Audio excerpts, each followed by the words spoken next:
ഗൈസേ, Maldives ഐലൻഡുകളിലെ traditional വീടുകൾ നിർമ്മിച്ചിരിക്കുന്നത് പവിഴപ്പുറ്റ് വെച്ചിട്ടാണെന്ന് പറഞ്ഞു കഴിഞ്ഞാൽ നിങ്ങളിൽ എത്ര പേർ വിശ്വസിക്കും? അത് ഈ കാണുന്ന മതിലുണ്ടല്ലോ, അതെല്ലാം നിർമ്മിച്ചിരിക്കുന്നത് പവിഴപ്പുറ്റുകൾ കൊണ്ടാണേ.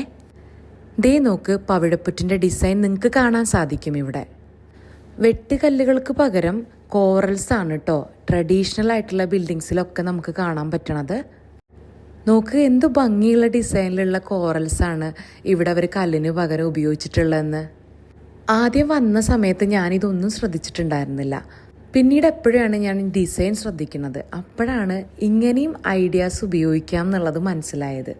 എനിക്ക് തോന്നുന്നു പണ്ട് ഉള്ള ആളുകൾ ഓരോ നാട്ടിലും ലഭ്യമായിട്ടുള്ള റിസോഴ്സസ് ഉപയോഗിച്ചിട്ടായിരിക്കും വീടുകൾ ഉണ്ടാക്കിയിട്ടുണ്ടായിരിക്കുക.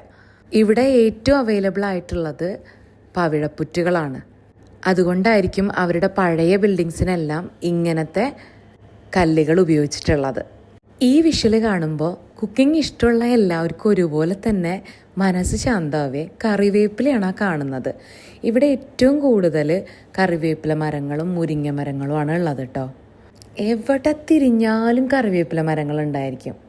അതും കാടുപോലെ ആരും ഉപയോഗിക്കാതെ കിടക്കുന്ന കുറേ കറിവേപ്പില മരങ്ങൾ.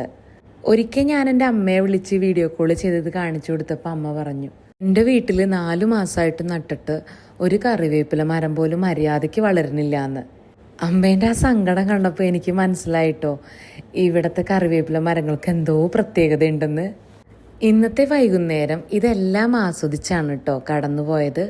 മാൽദീവ്സ് ഐലൻഡുകളിൽ ഏത് ഐലൻഡ് എടുത്ത് നോക്കിക്കഴിഞ്ഞാൽ എല്ലാവർക്കും ഒരുപോലെ പറയാൻ പറ്റും കേട്ടോ, എന്തോരം കറിവേപ്പില മരങ്ങളാണ് ഇവിടെ ഉള്ളതെന്ന്, അതുപോലെ എന്തോരം മുരിങ്ങ മരങ്ങളാണ് ഉള്ളതെന്ന്.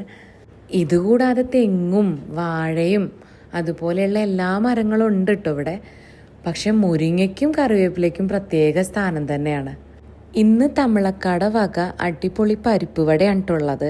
ഈ മുരിങ്ങയും അതുപോലെ വാഴക്കൂമ്പും ഒക്കെ വെച്ചിട്ടുള്ള ഒരു കിടിലൻ പരിപ്പ് വട. നല്ല മൊരിഞ്ഞ പരിപ്പ് വടയും ചായയും കൂട്ടിയിട്ട് ഇന്നത്തെ ഈവനിങ് അങ്ങനെ മനോഹരമായിട്ട് കടന്നുപോയിട്ടോ. കുറച്ച് നേരത്തെ ഇരിപ്പിന് ശേഷം അസ്തമന സൂര്യനെ കാണാനും കുറച്ചു നേരം നടക്കാനും വേണ്ടിയിട്ട് പുറത്തോട്ട് ഇറങ്ങിയപ്പോൾ കണ്ട കാഴ്ചയാണ് കേട്ടോ അത്. ഇവിടുത്തെ ചരിത്രമുറങ്ങുന്ന മണ്ണാണ് കേട്ടോ. സൂര്യവെളിച്ചം വരുമ്പോൾ എന്തു ഭംഗിയാണ് ആ സ്ഥലം കാണാൻ വേണ്ടിയിട്ട്. ഒരു സമാധാനവും ശാന്തതയും ഒക്കെ അവിടെ ഉണ്ട്.